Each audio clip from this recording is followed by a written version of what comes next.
Hey everybody, this is Rod Meldrum, the Book of Mormon evidence guy, and we are excited about our this guest. Now, if you've been watching for the last little while, this is not going to be a shocker to you. Okay, but basically, this is my friend Craig Dunn here from Manti, Utah. He is a consummate historian, and especially is involved with. If you've been watching some of our previous podcasts, he's got this book called "Like a Lamb to the Slaughter," revisiting the martyrdom of Joseph Smith, and it's just been a fascinating romp through history and some of the things that were going on, and some of the new revelations. Well, I wouldn't say they're revelations, but they're new information that's come forward, new findings that have been really great. I just want to take just a second, just thank Legacy Tours and Travel for being a sponsor of our show here. And if you can go to legacytoursandtravel.com.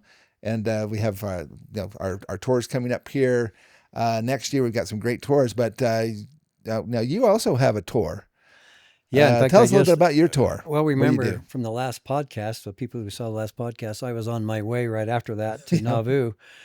So I did about 10 tours to Carthage while I was in Nauvoo, but the big tour that I did was in Missouri. And that's a little bit what we're going to talk about today. We're going to backtrack into Missouri. But I took a group of about 10 with me to Missouri, and we visited all of the church history sites in Missouri. So that's really the fun thing to do. Well, you mentioned Missouri, and the part of the reason why we're having this little interview here today is because at the end of the last podcast that we were recording together, and then I think it was maybe after that. And I think you texted me. You said, "What do you know about this thing called Order 11?" I'm like, "Order 11?" I've been a member of the church my whole life. That rings no bells with me at all. And so then I thought, well, and then I came over. We visited at your office and so forth there, and you told me a little bit about it. But I was wondering, I wonder if anybody. Is it just me that somehow is in kind of a vacuum here? I actually talked to a number of members of the church. Many of them have had leadership positions and so forth in their wards and stakes and missions and so forth, and asked a bunch of different people. So I just asked them a simple question: what is Order 11? And you get Crickets. A blank response. Absolutely exactly. no response. Like Order 11. I was on the McDonald's chart. It's the number 11 is like a Big Mac with extra fries. I don't know. Anyway, but bottom line. But we also have Brill with us. Now I hear Brill. He's back there. Working his magic on the switchers. I couldn't hold it. I couldn't hold it on that one. He's gonna join us here today because he also lived in Kansas City. This is correct. Although he's an LA guy. I am from California LA. Guy. I am from LA, but la. Yeah, la. But I was excited to hear that you were going to talk about the Civil War, because I was like, no one ever talks about the Civil War. No. Coming to Missouri. Fascinating. Yeah. Well, I was excited to hear when I didn't know just till a few minutes ago we started talking. I didn't know Brill had spent some time in Kansas City. So really, unless you're you don't have to be LDS, but unless you're from Kansas City or at least the vicinity of Missouri somewhere, you're not going to know about Order 11. Wow. And people who study the Civil War don't study Order 11 in Missouri because they don't even study Missouri really much. So we all know about the Civil War. When I think of the Civil War, I'm thinking Gettysburg, Vicksburg, Antietam, right? Right. Where huge amounts of soldiers were lost, and they're all in Virginia, Washington, D.C. Right, and the East Coast. Yeah, the eastern coast. But most people probably, if you were to go up and say, do you know where the Civil War actually descended into absolute bedlam and chaos? I mean, where it wasn't just a war anymore, it was actually total mayhem. And they would say, I didn't know that even existed. And what do you mean by mayhem? Well, I mean, where every man for himself, killing one another in a very small area. And they'd say, no, I didn't know that existed in the Civil War. Maybe Sherman's army to Florida might have been one small example. Okay. Well, guess what? Guess where that is? Jackson County, Missouri. That's right. And people would go, what?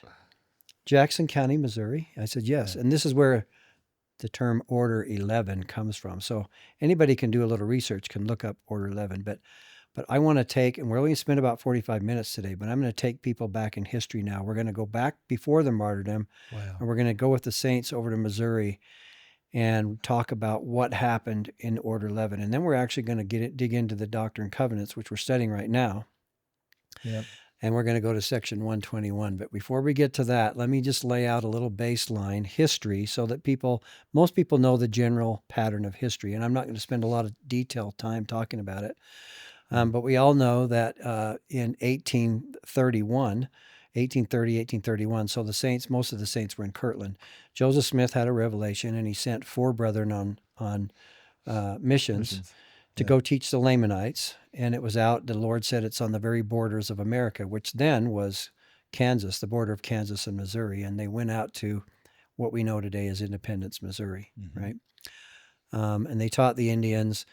And of course, they didn't get to do very much work there just because they were complained about, and of course their licenses were restricted, and they had to go back to Kirtland. So then Joseph came down a short while later and said that the Lord told him that he would tell them where the New Jerusalem was going to be someday, and then the saints started moving there in small numbers. Okay, so Joseph went there, dedicated the ground with Sidney Rigdon, and then went back to Kirtland.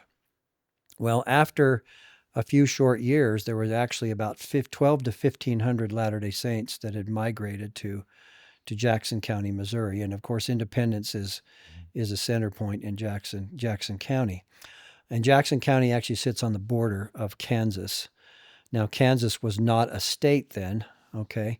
So it was basically Indian territory. The Indians had been pushed over across the border. But eventually, we know that the saints were persecuted there. It was really the meshing of two cultures that really were so different apart from each other, even though the Lord wanted them to go there. And in D&C 57, he says, establish a foundation. This is where it's going to be in the future, but not necessarily at this moment, okay? And you could see that because the Latter-day Saints, I mean, they came from the East. Okay, they were used to clapboard homes, nice homes from the East. Many of them from, of course, New York and Ohio, and of course they didn't believe in slavery. Okay, and then they started congregating in this place called Independence. Well, Independence was just the opposite culture. These people were primarily from Kentucky and Tennessee and Georgia, so they were Southerners. They brought the slave trade with them, so that automatically that kind of conflicted already. And then they were really kind of 100 years behind the time, as Joseph Smith described. I've heard that they were described as like almost like outcasts. Yeah, they were basically society. living in cabins with no floors. For the doors, they had rugs hung on the door, for the doors, and there were no windows. And so it was very, and actually, well, it was a key trading place because this was the key area, the launch point for the Santa Fe and the Oregon Trail. Trails. Yeah. So they were fur traders, all those kinds, but it also attracted kind of I hate to use the word lowlifes, but it attracted some of those who were actually had been arrested for different things and so forth. And the fastest way to not get arrested is to move to a place that nobody cares about. Well, there's basically no law. Far out on the frontier where the law was just barely maybe reaching a little bit. Yeah. And so anyway, to make it short, there was a clash between the LDS people, and of course they were moving in so fast. They were they're like little busy bees building homes and raising crops, and it brought a lot of jealousy. And long and short of it, they got expelled from Missouri. We all know that in 1833. So they really only there for a short 2.5-3 year period. Mm-hmm. And they were expelled across into Ray County, which is directly north of there, across the Missouri River. So real knows about the Missouri River right there. Yep. Okay, it's kind of a neat thing to see. And they were expelled across there, and the people in Ray County were very happy to receive them. And it was also Clay County. Right. Okay. And they were very happy to receive them. But they only had agreed that they would just be here a short time until they could go through the legal procedures to get back into their land in Jackson County. Well, we all know about Zion's Camp, went down there, and the governor was going to help them get their property back, and he bailed out. And so Yeah. even Zion's camp it was not a failure, but for the purpose that they wanted to go there, it was a failure to put people back in their places. But a lot of the 12 apostles came from that grueling did. mission, right? Yeah. So anyway, they were now 2 years in Clay County and Ray County north. And finally, after 2 years, the people that had taken them in realized that they're not going to get their property back. And we all have heard of General Donovan, Alexander Donovan. And he was, of course, one of the key attorneys for the Saints trying to get them back into Jackson County. Yeah. So they're totally unsuccessful. So after 2 years, the people said, you really need to move on. And this is where Alexander Donovan... After they built homes and after they had already... and, So here again, the second time now. Yeah. So they had to leave. And Donovan thought, well, you know what? Why don't I go to the legislature and actually get a county designated for just the Latter-day Saints? Mm-hmm. And so they were able to do that through the instrumentality of several of the legislature. Of course, the key driver was Alexander Donovan. Yeah. And so then they came up with a brand new county, and it happened to be a relation that Alexander Donovan's father knew during the War of 1812, and his name was Caldwell. Okay. And so that's how, so they created a new county just for the Mormons, and they called it Caldwell County. And this was north of Clay County now. Did they do this partially to also try to keep the Saints from spreading out into more counties so that county would be, from a voting standpoint? Yes, exactly. They of course, wouldn't be having 3 or 4 counties that they could kind of control the vote. Yeah, power at the ballot box was always the key story, right? Not just in Illinois, but also in Missouri. Well, it started in Missouri. Yeah. Well, that worked just fine, and there really was quite peaceful for a couple of years, the Saints. This would have been from 1836 to 1838. Okay, so remember now, Joseph Smith is still operating the church from Kirtland. So most of the Saints that were out in Missouri were there was 2 capitals, 2 central parts of the church. Okay. So anyway, it went pretty well until there was enough people that they started. Far West got too big, too fast. About 6,000 to 7,000 people now lived in Far West, and Far West was the center point of Caldwell County. Okay, well, eventually, as the property got sold out, they needed more places to stay. Now, there's a little bit of disagreement between people on this, but the general agreement was when that county was created that's where the Saints would primarily stay. But they started moving north. Okay, they couldn't go east-west because those were already places that had been designated where that they wouldn't come. So they went north into another county, which was another friend of Alexander Donovan's, and they decided to call that one Davies County, which is straight north. Yeah. So you had Davies County now, and that's where Adam-on-Diamond is. Mm-hmm. I was just about to ask that. And so, another thing that I find interesting, don't you find it interesting that Adam and Eve, when they were expelled from the Garden of Eden, which we know was in Independence, Jackson County, they were expelled north to Adam-on-Diamond, and now you see a reoccurrence of the same thing. Okay, you see the Saints following the same trip that Adam and Eve made north to Adam-on-Diamond. They were expelled too, right? So the same, you're seeing the same process. That just connected so much for me. And Far West is interesting because that's where basically it's understood that that's where Cain slew Abel. Exactly. And also, it's one of the only places in the world where God basically said, "My holy land." Yeah, this is he talks about my spot. holy land. Yeah. Yeah. So it was perfect for the Far West Saints. I mean, the Latter-day Saints can make the desert blossom as a rose. We know that. I mean, just come to Utah, you'll figure this out, right? This is the desert. I spent my time back in Missouri. It's green. It rains, every day. And you come out here and it's like, yeah, this really is the desert. Yeah, I mean, trees pop out of nowhere. Yes, I mean, you can throw seeds out the window, and next week there'll be something growing there. Yeah. So anyway, it was a beautiful place, and everybody's been to Far West knows that there's nothing left there today. It's a beautiful place. That's one thing that really struck me as I've taken tours and so forth and gone out there to Far West. Is that it was a thriving, bustling city. I mean, there were blacksmith shops, there were buildings, there was all kinds of commerce and so forth going on there.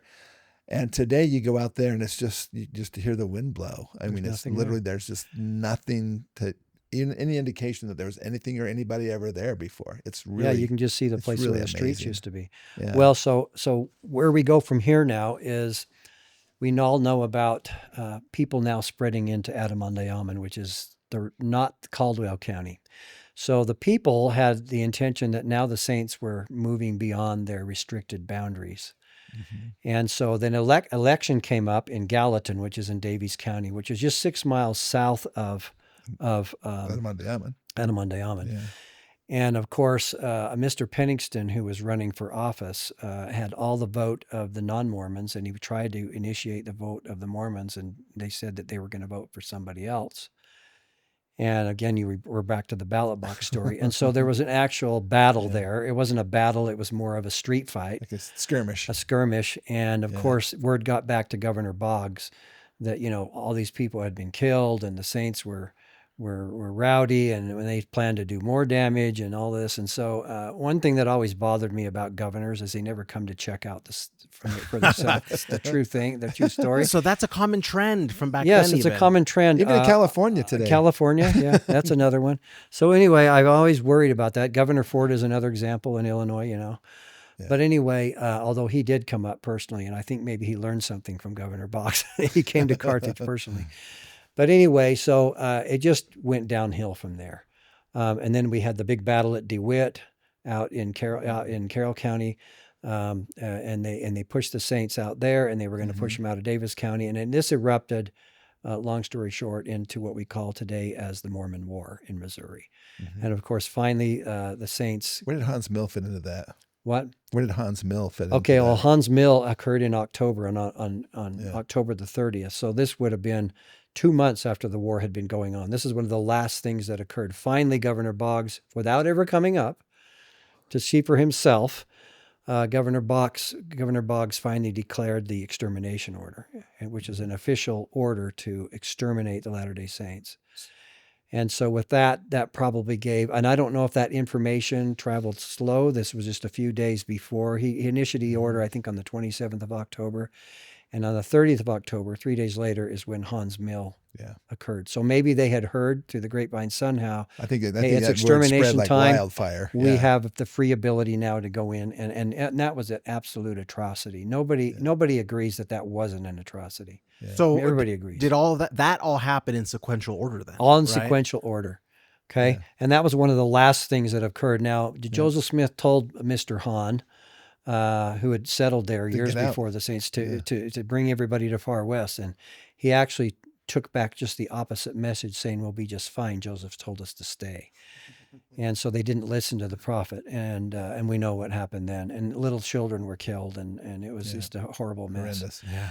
Anyway, a few days later, the entire 2,500 troops sent by Boggs through Bogart and General Lucas then arrived at Far West, and Alexander Donovan was in with the group too. He was one of those who was. He was one of the captains or something. Yeah, one of the captains. He wasn't a general at the time. I say General Donovan, but that actually happened later on. Yeah.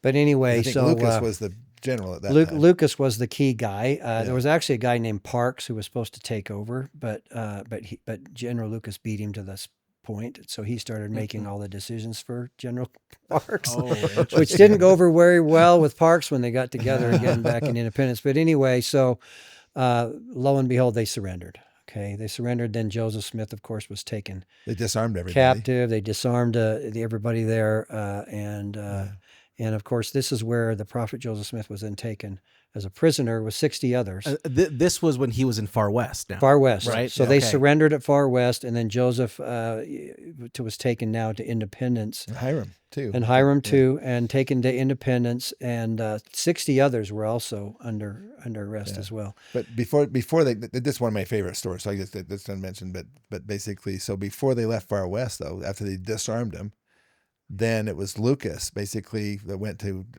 General Donovan, or not General, but Captain Donovan at the time, and said, okay, tomorrow morning, such and such time, you're going to take these two, march them out into the parade square, basically, of Far West, and summarily shoot them. Yeah. And this is where Donovan then realizes, hey, wait, that's a military tribunal. Okay?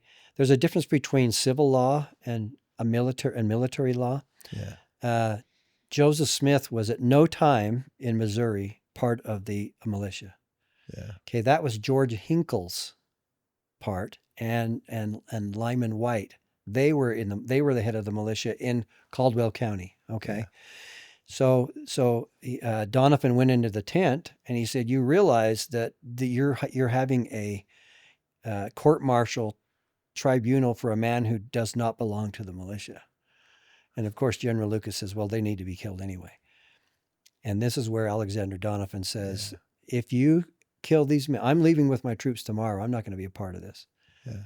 He says, "And if you kill these men, I will hold you before a tribunal. So help me God." It's cold-blooded murder. Yeah, and he said this was cold-blooded murder, and so obviously Lucas knew that General Donovan was probably the most astute attorney in the state. So it's like, okay, I think I'll back down. I don't think I'm going to do this. Wouldn't that be? I mean, I always wondered, wouldn't that be considered like insurrection? Well, insubordination. Yes, insubordination. But he was. But he thought, you know what? It's not going to go well in court because you're right. I was going to actually assassinate them under the military law and not. Yeah, that wouldn't have went well at all. In fact, I think General Lucas probably would have been hung for doing that. Who knows? But anyway, so now Joseph, of course, goes to Independence with his brother Hiram. They're paraded around the square there.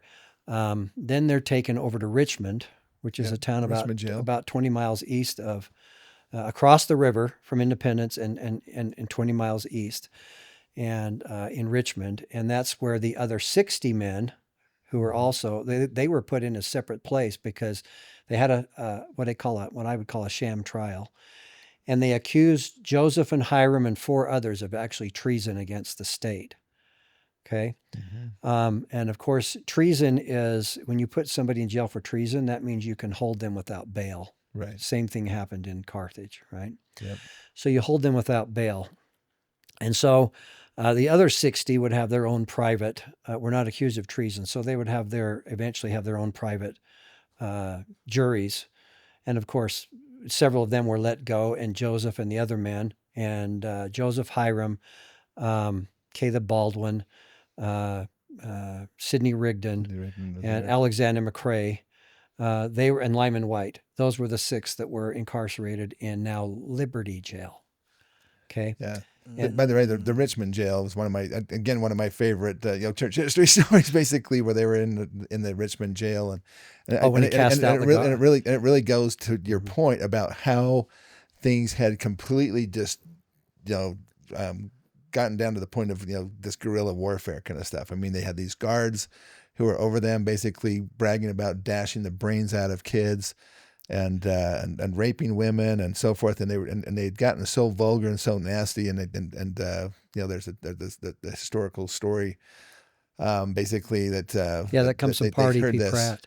Yeah, Party wrote about this, and he basically said, he couldn't bring himself to how can we even just stay here and listen to the atrocities being told over and over again? And he knew Joseph was listening. And then all of a sudden Joseph rose to his feet, chained up, with leg chains and so forth, and basically just rebuked these guards and basically silence ye fiends of the infernal pit, or you or I die this instant. Yeah, cease such talk, or you or I die this instant. And he just stood there and he said it, and he called it terrible majesty. Yeah, where he just rebuked these guards, and they backed down, and then some of them were quivering, basically, as said, and they were quiet until the changing of the guards. But he said, I think he said something about majesty have I seen in the courts of England and so forth, but I haven't seen that kind of nobleness. And that all of that is on a plaque now. So if you go down from the courthouse in Richmond and you make go down 1 block further north and you make a right-hand turn, you're just on a little neighborhood street. There's a big, beautiful black put there by the Missouri Historical Society now, where it shows where the men were actually laying chained. It's a piece of grass with a piece of little picket fence around it now. It's a backyard of somebody's house. Wow. And you can, and I take people there on my tour. We get off and they go, "Why are we in this little neighborhood?" Well, and they realize the black sign, and they read that, and they're standing Where the right where Richmond those jail men was. were chained and where he said that. It's really neat. You can do that today. Yeah, That's it is a cool. powerful story. If you ever get a chance to read that, if you haven't read that, you really owe it to yourself to read that that account of the Richmond jail. But that comes from Party P. Pratt's testimony. Yeah, So anyway, right after that, in fact, just a couple days after that, they were charged with treason, and then they were sent by Judge King. They were sent to Liberty Jail, which is about another 15 miles back west. So they're backtracking here, and Liberty, of his course, is in Clay County, and that's where Joseph Smith was incarcerated for almost 5 months. yeah, And what's interesting is during this time period, Joseph had not heard anything from the Lord. And so they go through all of these horrible conditions in the basement. If those who have been to Liberty Jail know, it's not the most pleasant place in the world. So and it's during winter. dark and dank, cold. Yeah, they were put in there on December 1st. Really nasty. So this food. is ugly times period. Yeah. The snow is outside. So and there's no heaters down there, and you can't build a fire because there's smoke, and there's no windows, just these tiny little windows down there. Plus, they know that the saints are basically being persecuted on all sides. Yeah, without their help. In the middle of the winter, Exactly. moving around, trying to stuff with the homes being burned and things happening. It's just, yeah. Well, this is where, Unbelievable. and isn't it interesting? Sometimes the Lord lets us think about things and go through trials, and don't we ask ourselves sometimes, how come the Lord's not answering my prayers? I've had cancer now for blah, blah, blah. I'm answering. Okay. All of us have those individual experiences, and they were having that. And then finally, March comes around. Okay. So this is the month before they got out of Liberty Jail. So they'd already been there 3.5 months, freezing to death. Okay. They had visitors, but they were freezing to death. Yeah. And finally, the Joseph decides to say, Lord, where art thou? Move the pavilion that covers your hiding place. Now, this is section 121 of the Doctrine and Covenants. Section 121, 122, and 123 are the 3 sections that Joseph received. And then he wrote letters. He wrote letters to Brigham Young. These letters, because Brigham Young now is in charge as the head apostle. He's writing these letters, and these letters eventually become what is today Section 121, Section 122, and 123 of our current Doctrine and Covenants. But I think they call this the temple prison. Yeah, the temple prison. Because now he's starting, and the Lord. This is everybody knows this famous section 121. I love this section, not for just the reasons I'm going to show you in a minute, but because this is where the Lord talks about let virtue garnish your thoughts unceasingly. Everybody's heard that phrase, right? That comes out of.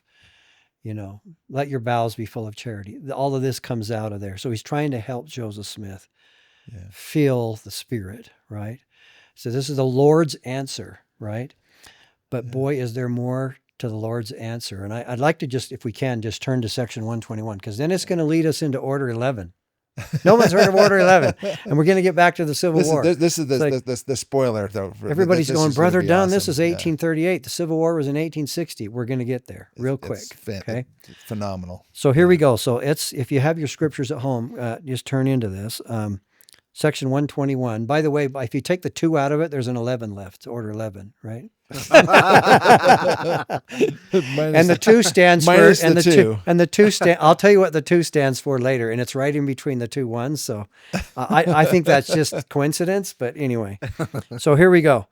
Let's start with verse. Let's go back with verse 5. Okay. So this is the Lord's response to Joseph after Joseph saying, "Where's your hiding place?" And that's in verse 1. "O God, where art thou? And where is the pavilion that covereth thy hiding place?" That's verse 1. Yeah. So we're going to jump around a little bit. Let's go to verse 5. So this is Joseph still praying. "Let thine anger be kindled against our enemies, and in the fury of thine heart with thy sword avenge us of our wrongs." So Joseph is pleading with the Lord Jesus Christ to, how long are we going to be going through these without being avenged of our wrongs, right? Yeah. And so it's not just Jackson County; it's all of the wrongs all along the way where they ended up where they were. Now I have to put a little caveat in here. It was not just all the people of Missouri's fault. There were some mistakes made by the Latter-day Saints. Yeah. Okay. One example is they came down there buying property and not doing it under the law of consecration that Joseph had designated. So there were people just, I'm going. New Jerusalem's going to be there. I'm going to go down. I'm going to buy property, and I don't care. I'm not going to follow the law of consecration. I'm just going to pay my own money, and I'm going to. Mhm. Okay, that was number one. The Lord chastised them later in section 101 for this. You can look at it. But the other thing is they came down saying, "Hey, the Lord's designated this as the promised land. All you guys are going to be gone pretty soon. Everybody else." And then they So started. that's not what you. That's not a good thing to say And to they started people that have quoting been there. the Book of Mormon as well, and then basically saying, it's going to be like, like a lion going through and ripping and tearing Yeah. and so forth. And they were actually Exactly. publishing that in the press there in Independence, which is part of the reason why they got the press attack there too. Yeah, the same thing. So Yeah. there were things done on both sides. If you Yeah. ever get a book called by Stephen LeSueur called The Mormon War of 1838, he just died about 3 weeks ago. Oh, really? wow. And I have his book. It's an excellent read, and you can read it really in a couple of days. It's incredible about all the back and forth between the Mormons. Anyway, let's continue on here. So go down to verse 9. Thy friends do stand by thee. And now this is the Lord. Now he's answering Joseph's prayer. Thy friends do stand by thee, and they shall hail thee again. Now this is giving Joseph some encouragement. Guess what? You're not going to die here. This is not the end. You'll I have make it more for through. you to do. Yeah. Okay, now go down to verse 11. And they who do charge thee with transgression, their hope shall be blasted, and their prospects shall melt away. So now he's talking about the enemies, okay? And what was the prospects? Their prospects was to have him stand trial and be hung for treason. That was the prospects, right? Mhm. Okay, now down to verse 13. And because their hearts are corrupted, and the things which, now this is going to lead us into order 11, so pay careful attention to this one. And because their hearts are corrupted, and the things which they are willing to bring upon others, and love to have others suffer, may come upon them to the very utmost. So the Yeah. Lord's going to turn the things they're going to do to the Latter-day Saints and have them experience the same thing in the future. Wow. All right? There's something about this I think is just fascinating, and it has to do with retribution. And because there's so many people in our society, even today, basically are saying, "Hey, you know what? If somebody does something to you, you should, respond back and with retribution and so Tooth forth. for a tooth, an tooth eye for a for an tooth, eye. eye for an eye. Yeah, Yeah. exactly. And here Joseph is sort of asking for retribution, but he's not saying we're going to go and exact retribution. Big difference. That, Lord, you, because of your ultimate judgment and understanding, you extract That's right. that. We leave, and even they did that after Joseph was Yeah. martyred. Willard Richard says, we're going to leave it in the hands of the Lord. Yeah. Isn't that incredible how the people didn't go out to Carthage? How would our put- society be different if we didn't decide to just take it upon ourselves to exact? Well, we would be Judgment. the millennium then. Yeah. Yeah. Okay, let's keep reading here. So Yep. look at verse 15. So the Lord continues, and not many years hence. Not many years hence. So it's going to be a few years. How many is not many years? 30. In this case, it's 30. Okay, so hold on to that. That was Okay. oddly specific. I was You like, know how wait the a Lord second. tells us it's going to be just a little season until we go little back season. and build the New Jerusalem. That's Well, we're 200 years into the little seasons, the Lord doesn't work on our timetable. All right. That's right. So anyway, we're down here. It says, "And not many years hence, and they and their posterity shall be swept from under heaven." Now, whenever you hear the word "swept," if you look at the Old Testament and where the word "swept" is used, it means cleaned out.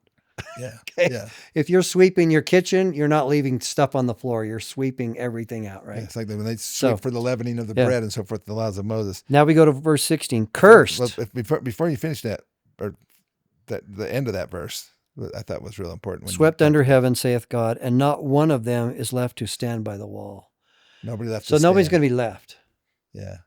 And this is going to lead us in a minute to the Civil War in Jackson County. Okay, so we keep going. Okay, cursed are all those that shall lift up the heel against mine anointed. And mine anointed in this case would be Joseph and Hiram, the first presidency of the church, right? Mhm. Okay, we're going to move on down. Verse 18. And those who swear falsely against my servants. Really, treason was a complete ridiculous charge. And I'll tell you, this is Brother Dunn's opinion now.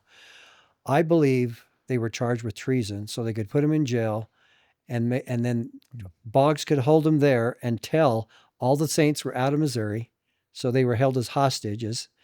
All the saints were once, because isn't it interesting, when the last saint left out of Missouri, it's like, okay, now you can let him go. And they were actually let go. They didn't escape. They were let go yeah, out on the prairie, and I take people right to the spot where they were let go. That way they can literally say, "Hey, you know what? If you want your leaders to get out, then you get out first." Yeah. So they kept him in prison until they were in Illinois in Quincy, and then Joseph all of a sudden is let free, right? That is on April the interesting. 24th. Yeah, this is connecting so many dots. That's what I do, Yeah.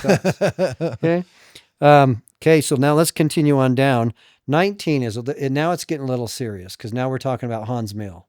Mm-hmm. So if you look down at 19, woe unto them because they have offended my little ones. Young children were shot while they were trying to hide from the men who did the deed at Hans Mill. Mm-hmm. And then it says they'll be severed from the ordinances of my house. Well, the Lord's house is the temple. We'll talk about that a little bit later here too. Wow, this is going to be awesome. Okay, verse 20, the basket shall not, now listen to this one very close, okay? Their basket, that means their crops. Their food supply. Yeah. Their basket shall not be full. Their houses and their barns shall perish. Okay? And they themselves shall be despised by those that flattered them. And I'm going to come back. This is really going to drop you to your knees when I tell you about how this was fulfilled. Okay, and we've already talked about this, but I'm not going to throw it out there right now. So awesome. Okay, then look down. 23. Whenever the Lord uses these words, I would be shaking in my boots. So look down here at verse 23. Woe unto all those that discomfort my people and drive and murder and testify against them, saith the Lord of hosts, a generation of vipers. That's pretty heavy language from the Savior, don't you think? A generation of vipers shall not escape the damnation of hell. That's pretty heavy stuff. All right. Yeah. Now look down at 24. This is the last one I'm going to read, and then we're going to shift to a prophecy that Joseph Smith gave. You got to remember what the year this is. Yes. This so this is 1838 now. Yeah. If you look in the front of DNC 121, it's March of 1838, right? Yep. So 1 month after this, Joseph escapes, gets out, and goes to Quincy, and then they move to Nauvoo. Mm-hmm. Okay, so behold, mine eyes see and know all their works, and I have in reserve, I mean waiting, a swift judgment in the season thereof. So what is the season thereof? When all of these things are going to come to pass. Yeah. And he says a few years, right? Yeah. And they'll be swept clean. Okay.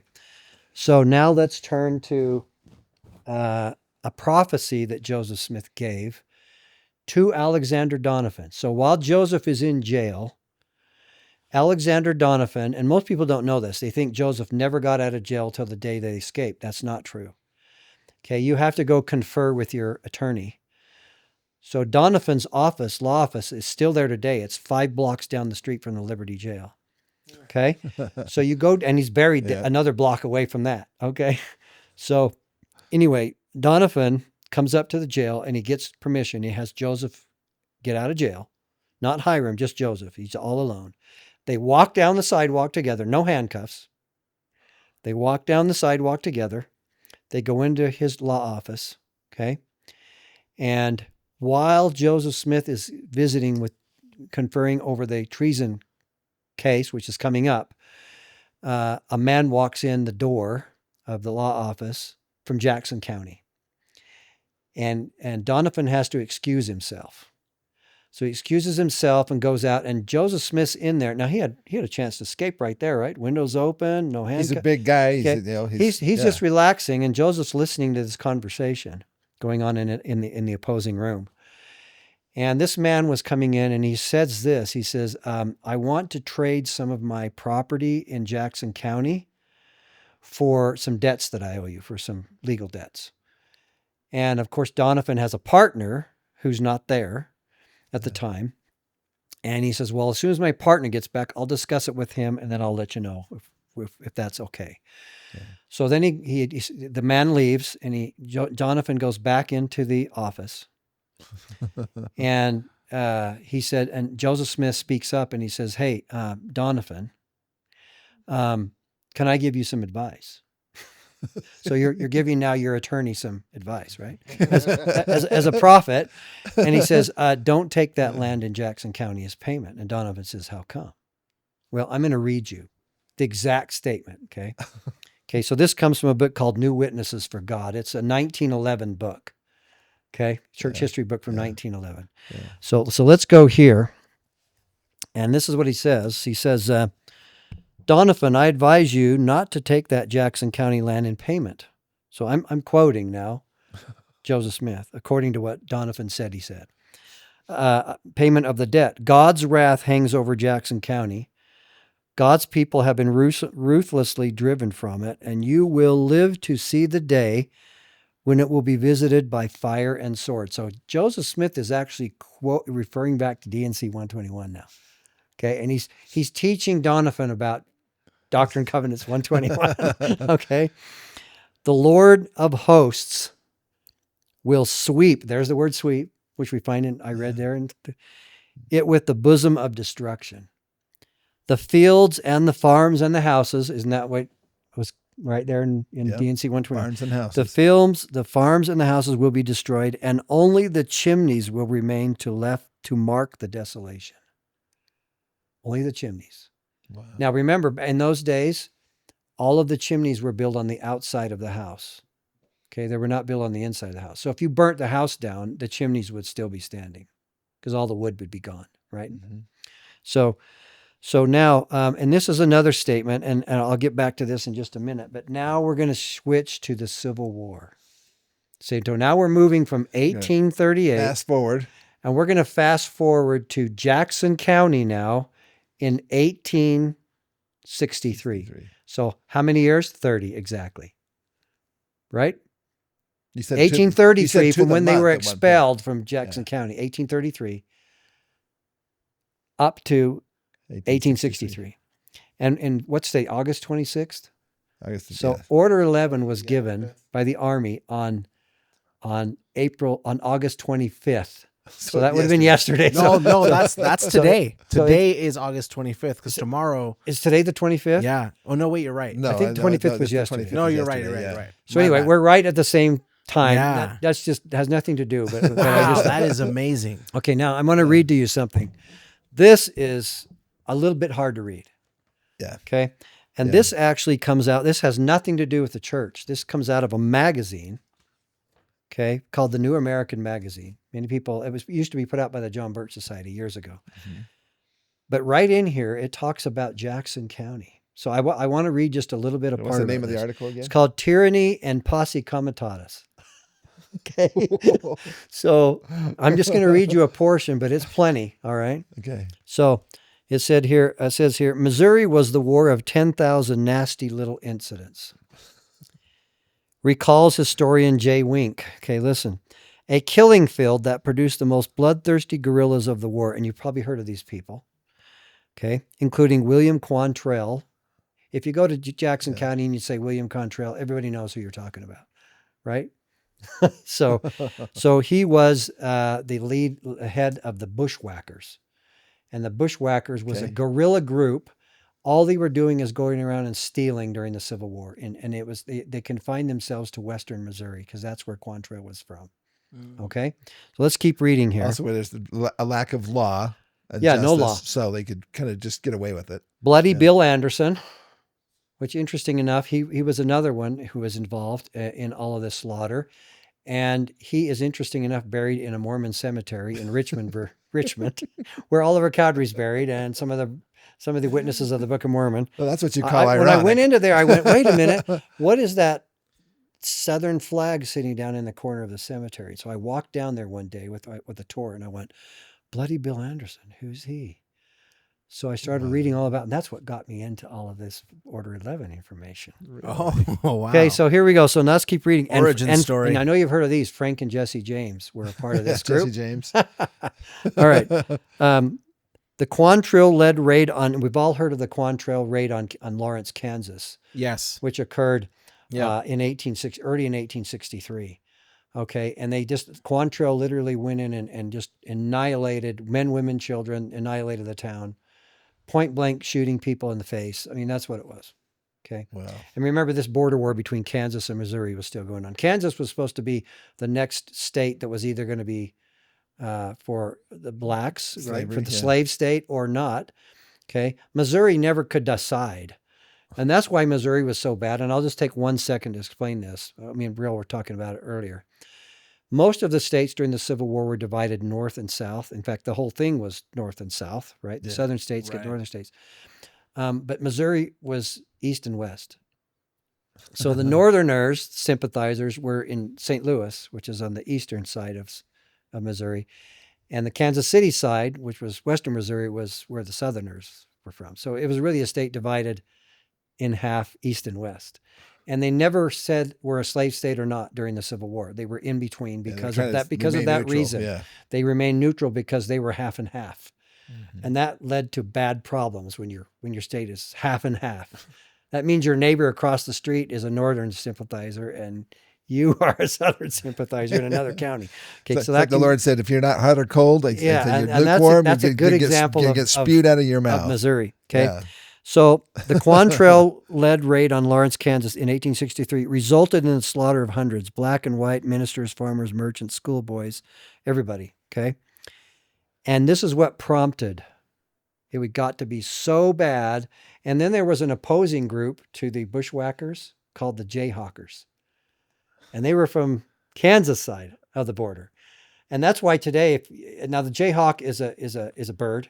Yeah. Okay, and it's really common on the border there in Kansas. And of course, we have the football team now, The it's called the Jayhawkers. Jayhawks, right? That's where it comes from, okay? But anyway, the Jayhawkers, they named themselves the same name, were fighting against the bushwhackers Okay. and the North and the South. They're all just fighting against Okay, each so other. now there's 4 groups, right? You have the bushwhackers, and they're just out for murder to take all the property. Kind of like Gideon robbers. Yeah. And then you have across the border, you have, and they call them Red Legs. You've probably heard of the Red Legs before. Okay, so that's the Jayhawkers. Okay. And so they hate each other. They're in 2 separate groups. And then you have the Union soldiers and then the Southern Confederate soldiers. So you had 4 groups fighting all within the same county. All right. That is wild. So that's, and so now let me explain how bad this, when that happens, finally you have Union soldiers that have seen so much blood and gore, and Confederate soldiers, they become just like the people they're around after a They're while. hardened. Right. Right? Yeah. They become hardened. So let me continue to read this, and then we're going to get to order. They tend to parallel whoever they're fighting. If there's those people are doing real atrocities, then they'll step up their and it just game gets stepped up and and just stepped keeps up getting- and and until it just gets worse and worse yeah. and worse. So it prompted General Thomas Ewing to issue Order 11, and I'll come back to that in a minute. But let's keep reading here. It says here, Order 11 was given, okay, by Thomas Ewing, who was he was a Northern general, General Thomas Ewing, and he had received from the War Department. Have you noticed that just in the last few days that President Trump doesn't want to call it the Defense Department anymore? He wants to go back to the Civil War days and call it the War Department. I don't know if Oh, I didn't anybody notice saw that. I that on the didn't news. notice No, I didn't. But it's notice there. That. Okay, That's- so he received, now the head of the War Department would have been Abraham Lincoln, who was president at the time. So I don't know if it was a directive from Abraham Lincoln. I haven't been able to put those 2 dots together, but it came from the War Department directly. I have the letter in a book here. Mhm. Came directly from the War Department to you need To to you. take care of this guerrilla warfare now, or you're going to be released from your duty. And if you're a general, you don't want to be released from your duty. So what he did yeah. is he declared Order 11. And Order 11, now here's the thing. Everybody sitting down? Order 11 Yeah. was just directed at Jackson County, Missouri. Oh, And interesting. everybody who lived in Jackson County had to leave. Just like the Mormons in 1833. So the same people Wow. who pushed the Mormons out of Jackson County in 1833, now just 30 years later, and probably most of them are still alive, who persecuted the saints. And now they have children, right? Now they all have to leave. And they have 14 days to get out of the county. We don't care where you go. If you have family in another county, go there. If not, go to Kansas and live on the desert. That's that. So everybody has to leave. They're not going to be one. Everybody who's after 14 days who's left is going to be shot on the spot. Is it just Okay. is it just the people, or is it like So it's everything? martial law, basically. Yeah. Posse comitatus. Okay. Wow. So everybody has to leave. So let's go back to section 121. What the Lord says, what happened to you will happen to them. Okay. Now I'm sure Ewing didn't go, you know what? Joseph Smith said this was going to happen. So, yeah. No, he had no idea what he was doing, but he was doing the Lord's work. All those people were expelled in order number 11 from Jackson County. And you might think, well, I've never heard of Order 11. Well, guess what? I don't know how many of you have seen this. You like this. When I was back in Jackson County, I came upon a book. Okay. So it's fun to go back into the libraries because you see pictures of people being expelled from Jackson County, giant murals on the wall, all over the place, right? Yeah. Famous painters, they're all there. Okay. Well, this is one of the famous paintings that's in a mural back in Show it to Jackson that County. camera right I there. don't know if you can see this or not. Okay. So I picked this book up. It was written by a researcher. He teaches at a university back there. His name is Ralph A. Monaco II. There, look, there's Order 11, the second. Right there. Ralph A. Monaco the second. The 11th. And guess what the title of this book? It's really, I highly recommend this. But I had to order it. And I thought, okay, I got to know everything about Order 11. Look at what is the name of this title. Now, this guy's not LDS. He knows nothing. Yeah. I'm sure he knows who the Mormons are, but listen to this. Scattered to the Four Winds. Wow. General Order number 11 and martial law in Jackson. He doesn't mention the other counties. Jackson County, Missouri, 1863. Wow. Remember how I told you that Joseph Smith said there would only be chimneys remaining? Yeah. So I turned to a page inside the book. I thought I couldn't resist it myself. You know? You just kind of thumbing through it and then just. And I'm thumbing through the book and I come to this page on page 138 and it's like, look at this. I'm going to show everybody hopefully you can see this picture. Okay, what you see on the left-hand side is a picture of a house that's still standing. Okay, and then on the opposite side, it says before Order 11 and after Order 11 on the other side. And the other side, all you see is the chimney remaining. Oh, wow. So this is prophecy of Joseph Smith, but it's really prophecies of the Savior. Yeah. Right out here in a history book. And this guy's not LDS. And if you want to read, and in the back of the book, I was interested because in the back of the book, it has all the families. As they left Jackson County, they had to sign out on a piece of paper. Oh, wow. My family is now gone from Jackson County, and they made sure that every family signed it on the way out. And so guess what's in the back of this book? Every family's signature. And I noticed there's a Boggs in here. But it's not Governor Boggs because his family, during the gold rush in California, he moved to California and got out of Missouri. Okay. And I don't think he was a popular person anymore.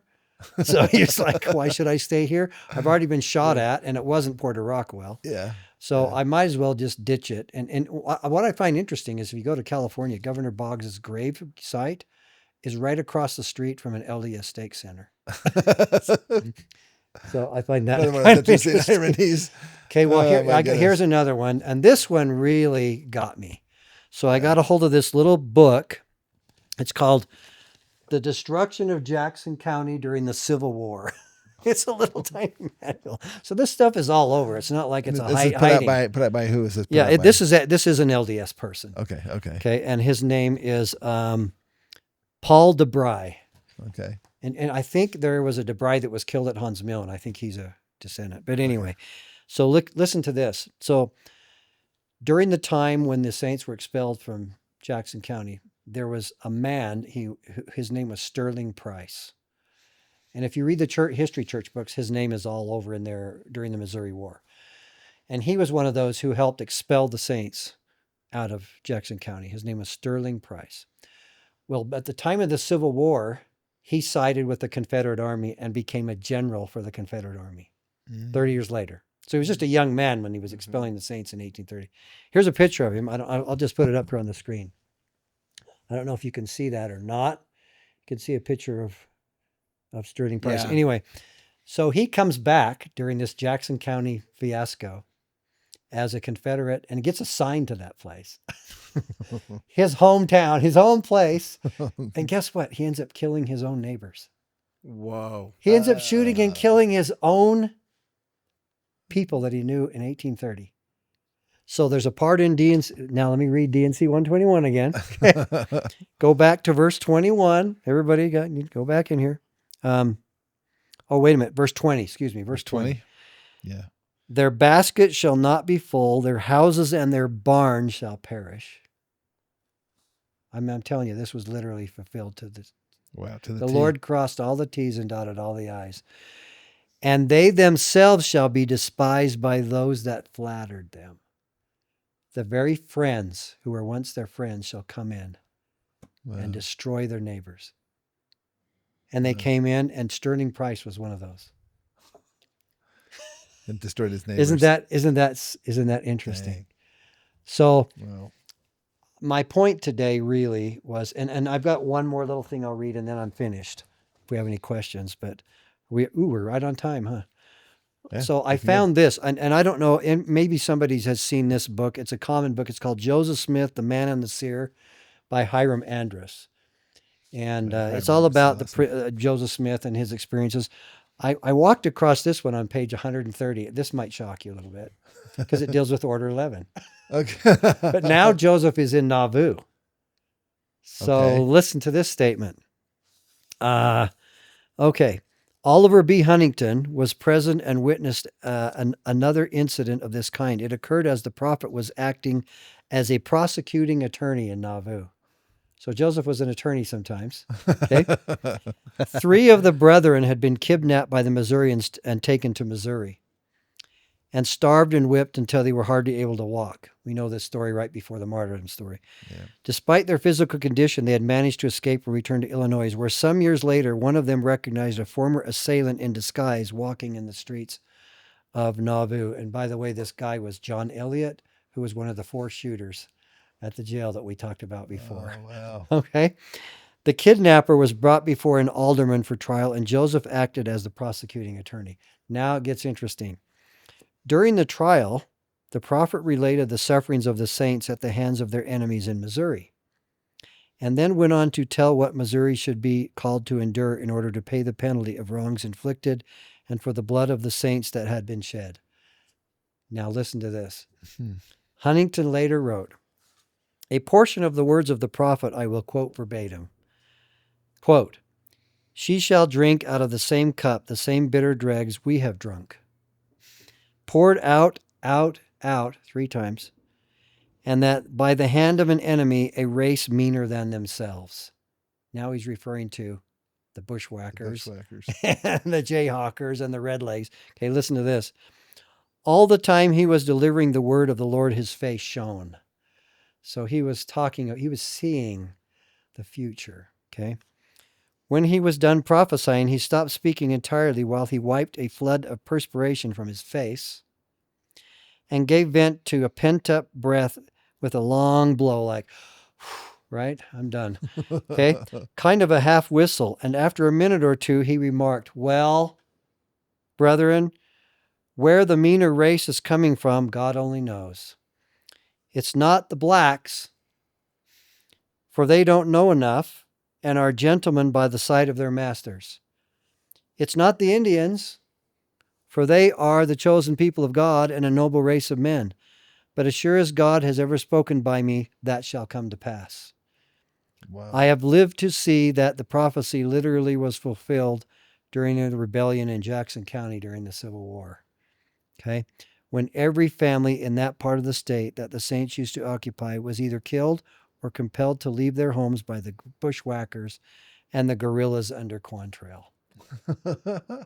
So Joseph didn't know how that was going to come to pass, but there's another example of pointing to that day. And so people need to really understand that what goes around comes around.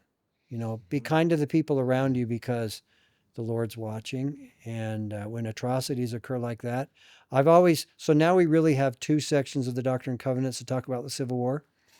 One, section 87, which we just got done with a couple weeks ago, this last week in church, about Joseph prophesying about the Civil War 30 years before Civil War ever happened.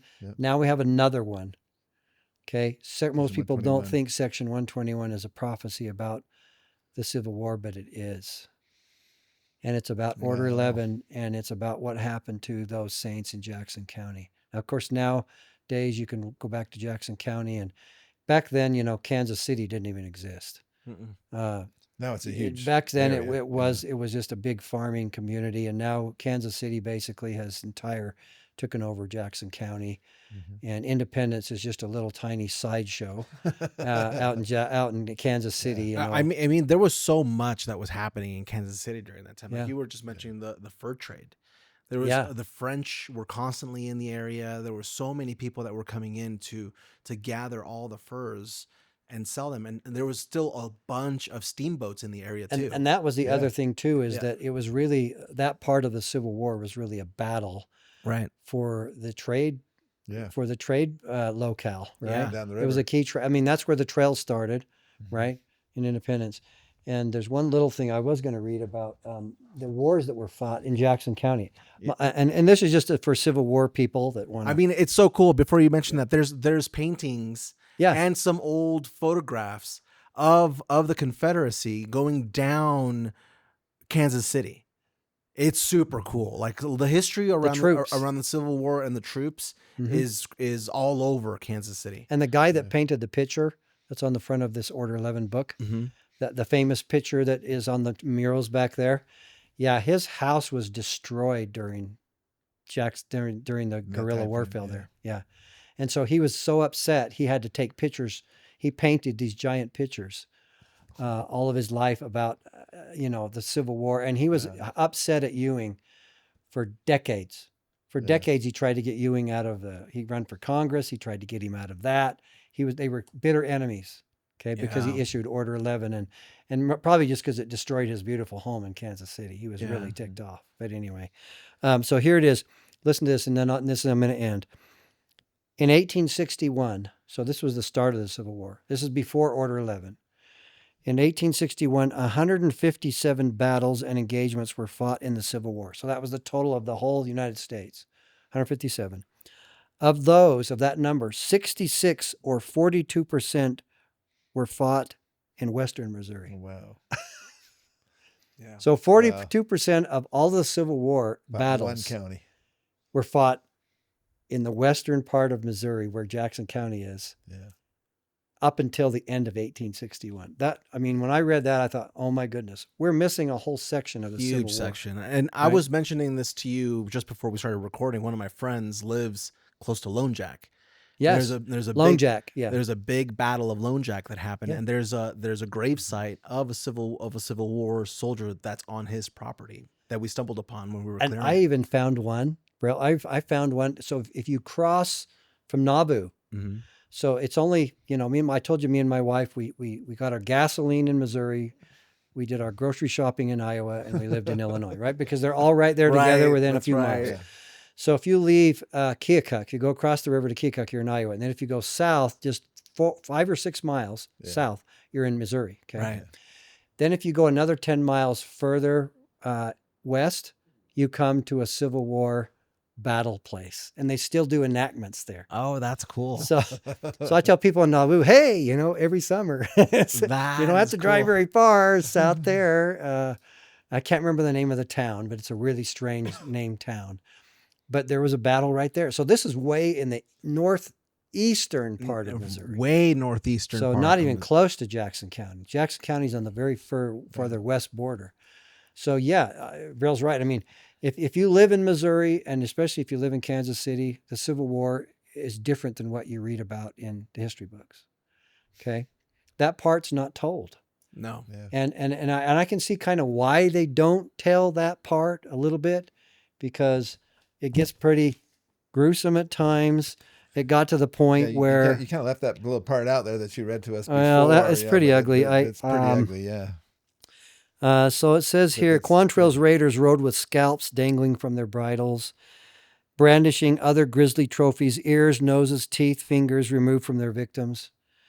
Union reprisals were just as vicious. Group of revenge-minded Federals, now the army, okay, militia, and even soldiers became guerrillas themselves, angrily stalking Missouri, tormenting, torturing, and slaying Southern sympathizers. So this really was It total was, mayhem. It was is what gruesome. It was so mayhem. gruesome. And we always think of the Civil War, you have the groups behind the trees and they're shooting cannon at each other, and the guys Right. then they charge and they fall dead in the field. That's the Civil War we have in our minds. Right. this is It's a the whole different thing. story. Yeah. Yeah. Let's hope we never have to go back to that kind of a No, situation. yeah. Well, I know, because- I know I've had people like the American Covenant that Tim Ballard did and so forth. He talked about the war basically being the judgments of God on a nation that allowed for slavery to be, well, not so much instituted, but just allowed to be continue to go on. And it was President Yeah. Abraham Lincoln, basically, and I pulled up my bust of Abraham Lincoln by Florence Hanson. She's a wonderful. Well, she's passed on now, but basically, this was given to me by her son, actually. But Beautiful. but it's a really nice bust of Abraham Lincoln. But basically, after he had his experience with, as we understand, potentially reading the Book of Mormon, checked it out from the Library of Congress and brought it back. Like 6 months later, brought all the other books back that he had checked out at the same time, just a few weeks later, and had dog ears and so forth, where they went in and actually checked, and it was all about this Book of covenant. Mormon. He checked out the Book of Mormon, and then right after that, after he announced the Emancipation Proclamation. This is all in Tim Ballard's book about Abraham Lincoln and so forth, the Lincoln Hypothesis book. He basically, that's when he decided that the war was not so much about just North and South and so forth, and the trade and so forth, but it became more of an issue about sin of slavery the sin of slavery. Yeah. Yeah. And but anyway, so it's interesting because the whole war was a judgment of God, but then you have Joseph Smith as a prophet of God, basically, really, bringing God's wrath, if you will. And isn't it interesting that the Lord waited until the Latter-day Saints were in use, were in Salt Lake? The Latter-day Saints were not involved in the Civil War at all. Yeah, they were spared. They thought that it was a curse to be expelled out of Nauvoo, when in reality it was a lucky thing. It's kind of like a Garden of Eden thing. It was a blessing Right. in disguise, right? Yeah. Because now they're out here, Yeah, and they're watching Joseph Smith's prophecies come to pass. Yeah, from a distance. That must have been tough for Brigham Young. Yeah, I told you so. I can hear. Yeah. Can't you hear? Especially Brigham Young Yeah. saying something like that. It's like, hey, Yeah. I told you so. And but so anyway, but isn't it interesting that you have, the situation with the we never know what exactly God's plan is. no. And so many times his plan takes us on a route that's not the most direct route, the most obvious route. It's usually kind of a winding route. It's like whether it's Lehi's ocean voyage, going around Africa, or so many times in our lives. But how many times in your life, as you look at your life, talking to our audience here, how many times has the Lord had you go in a direction you thought, well, this would be a lot better. And then instead, your life takes a couple of interesting turns. But when you end up in a better place than you would have been if you'd have taken the route that you originally wanted. I think the Lord has a divine signature for everybody. It's pretty awesome. And can you imagine how he controls millions of people's lives through? I'm sure he does it through their ancestors and other people. But I had somebody ask me in Independence this summer, hey, when do you think we're actually going to come back and build the New Jerusalem temple? And I looked at him and I said, I have the answer for you. And they went, they looked at me and I said, if you tell me, we'll both know. So the point is, do I know? Do I have any idea? Not a clue. No. There's got to be a lot of stuff happen first before that ever happens. A lot of stuff has to happen. But someday, Yep. And someday we're going to end up back there, and all will be well, right? And guess what? You know what I truly believe? I really believe that even some of the persecutors, who push the saints out, their descendants are going to be members of the church going through the temple. Yeah. So some of them don't think that the Lord has to give his reprisals out when people don't act like they're supposed to. But you know what? In the end, He loves all men, and he brings them back to the same center place Right. Yep. in the Right. end. And that's where we are now. I mean, look at Judgments. read the Book of Mormon, and you see all the stories of the anti-Nephi Lehi's and the Lamanites coming back, and the Lamanites being more righteous than the Nephites. All of this is parallel to the events that happened in the 1800s. Yeah.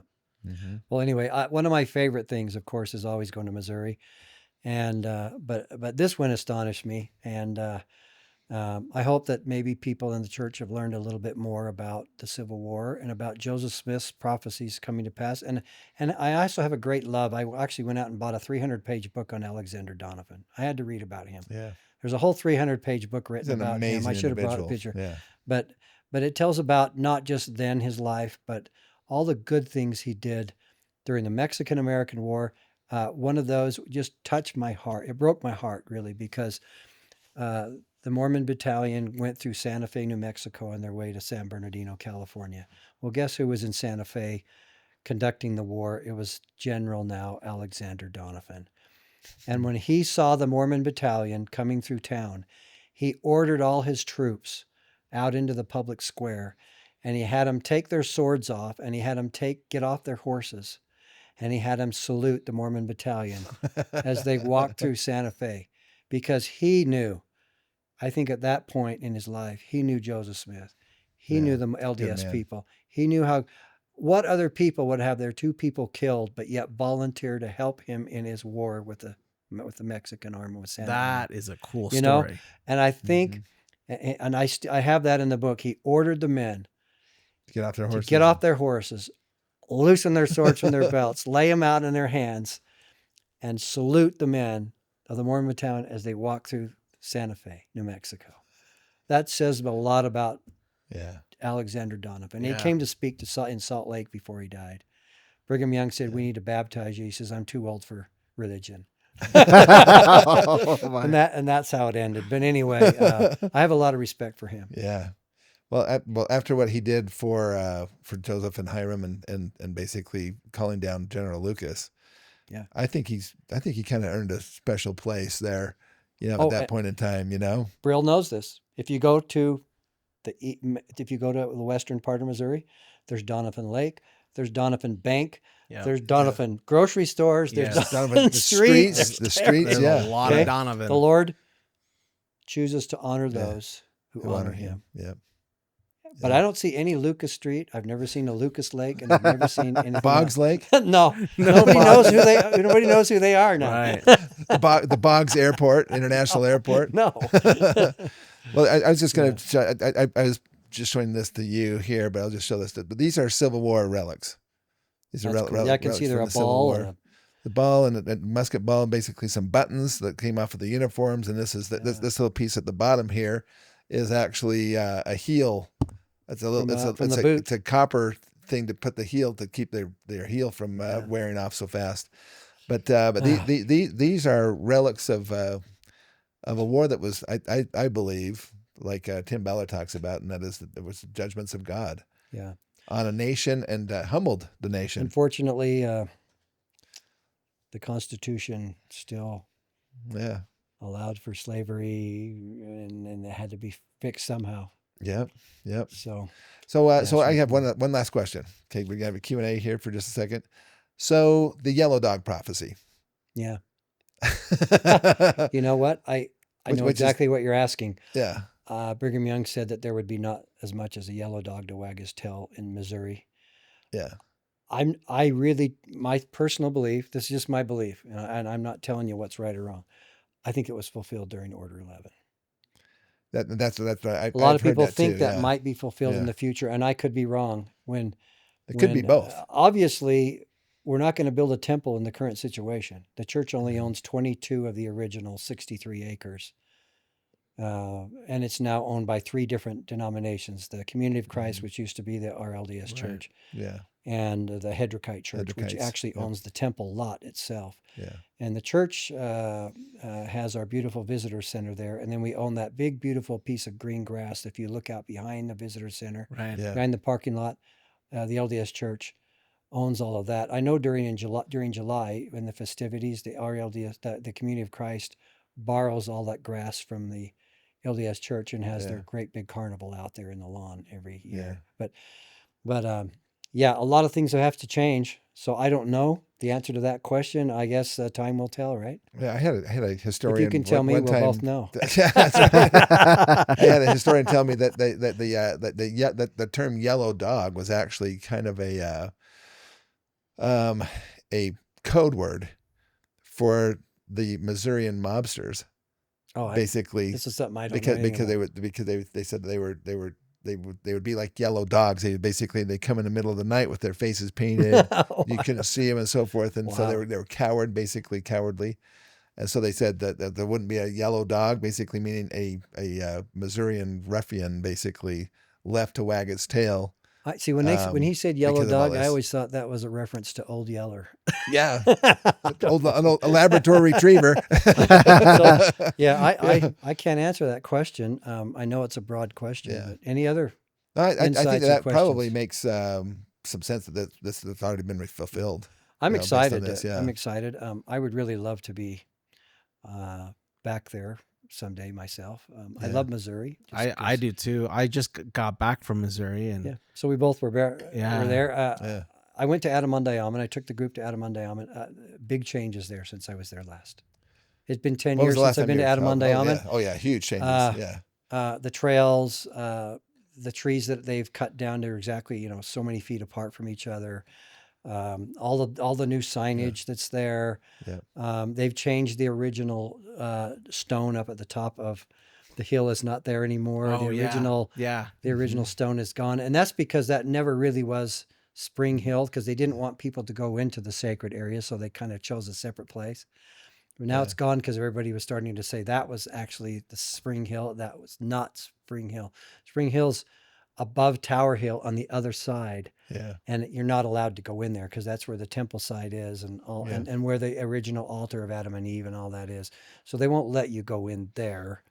Yeah. When I was out there 30 years Right. ago or so, But they'll still let you go down to Yeah. the Preacher's Rock and Yeah. those places. But That's and most still people there. when they come to Adamondiaman, they don't even go there. They Yeah. come to the overlook and they drive away, Yeah. Yeah. not realizing because there's no tour guides there, Yeah. except for when I'm there. Except for, There's Or no when tour I'm there. guides there. every so often you'll catch a missionary that's there, one Yeah. of the senior missionaries, because my wife and I and the kids would drive up there every other month while we were there just to have a picnic, just to be there. just to Yeah. go there and have a The picnic. last time I was there, I can tell you the exact date. It was May 30th, 2016. I had as my last tour group, and my family was actually in the tour group. My sisters. Yeah. And hi, Jana, Patrice, Peggy. Those are my sisters. But anyway, Shout out. and my dad, who's 96 now as of last week. Wow. But anyway, I found one of the fellows that I knew, and I said, "Hey, how much land do we own now?" Because they were constantly. I'd ask him. They were constantly buying more and more land. And then there was a new missionary, and I'd ask him, and he would tell me. So in 2016, I came up to this guy and I says, "How are we doing with the land purchases?" He says, "Funny you asked that question." I said, "Why?" He says, "Because we just bought the last acre yesterday." Hmm. Oh, that's awesome. So 2016, May 29th, the church bought the last acre Of that they want to own in Adamondiaman. Yeah. 5,000, from what I understand, a little over 5,000 acres now yeah. make up the Adamondiamans. It's Well, such a cool there's quite a bit even more than that. I had a friend of mine by the name of Tony Sarver, who was a real estate broker actually out there in the Independence and that whole general area. And he was telling me that the church actually has They have, hundreds of thousands of acres. they have lots they've of had land a in, lot in of, Jackson County now, too. Yeah. And Yeah. they a lot of people won't sell to the church, so they actually have to have shield buyers actually, and then they come in Fake and they'll buyers? buy it. Yeah, basically. Well, they they Yeah. put their name and so forth on it, and then they turn it over to the church basically. But yeah, so yeah. But Tony Sarver was telling me that the church has a lot of acreage out there. Yeah. And It's all fun, isn't it? basically and they lease the land back to the farmers and so forth that were there. Yeah, I'm always afraid someday that I'm going to get a letter in the mail. And it's going to say, "You're invited to Adamondiaman, bring 2,000 folding chairs."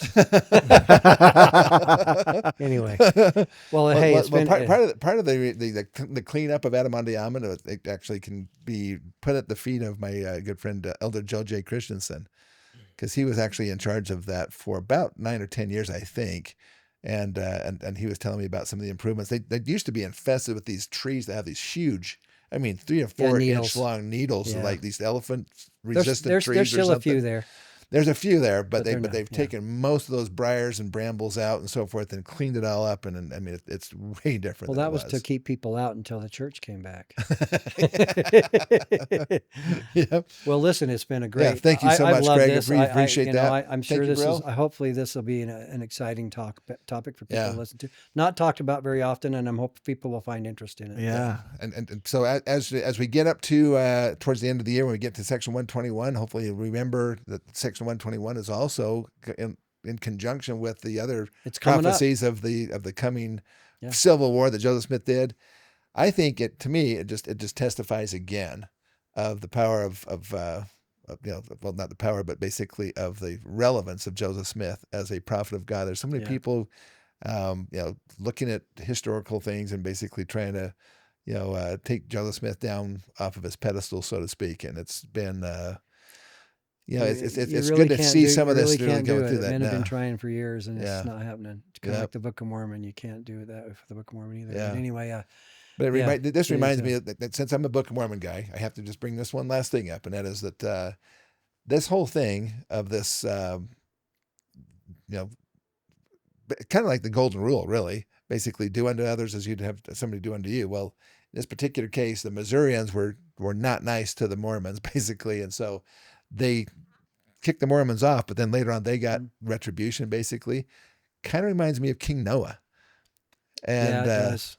and Abinadi. Abinadi, and Abinadi Yeah. basically is saying this, and then Yeah. having King Noah actually, Abinadi burned at the stake, and then King Noah ultimately gets burned at the stake as well. So So here's a modern day version. modern day version, yeah. All right, everybody, I hope you'll you've never enjoyed read this. DNC 121 the same.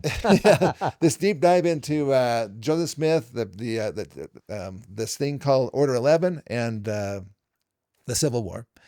Thank you, Craig. You're welcome. We've See you in Davis County for the symposium. Yes, yeah. This coming Not up Davies here County, this Davis next County. week. Yeah, not Davies County, Davis County, Yes. exactly. All right, everybody. Thanks so much for joining us. If you've liked what you've been hearing here so far in this podcast, you have another opportunity actually to do so. This next week on the 4th, 5th, and 6th of September is our Firm Foundation Expo and the Book of Mormon Evidence Conference, which is going to be featuring as a keynote speaker on Saturday night, yours truly, Craig Dunn. I won't tell you the subject because I don't want to give it away till you come. But if you go online, you can actually look at the title of your talk. And it's wrong. Oh, it's wrong. It's wrong because I changed We're it. hiding it out, so you can't actually know what he's going to be talking Yeah. about. So you have to come on Saturday, and if you can't come, you can also stream it. You can't stream it live, but you can actually go to our streaming website and actually watch it about 4 or 5 weeks after we get everything, all the editing done. So listen, thank you everybody for being a part of that. If you want to, you can go get your tickets if you want to come to and be part of the expo live. Get your tickets now. It's cheap. I mean, I can't believe how inexpensive it is for a 3-day event. So, And they're letting me come for free, so it's really cheap. yeah, that's the reason why it's so cheap. All right. Thanks everybody. Signing off.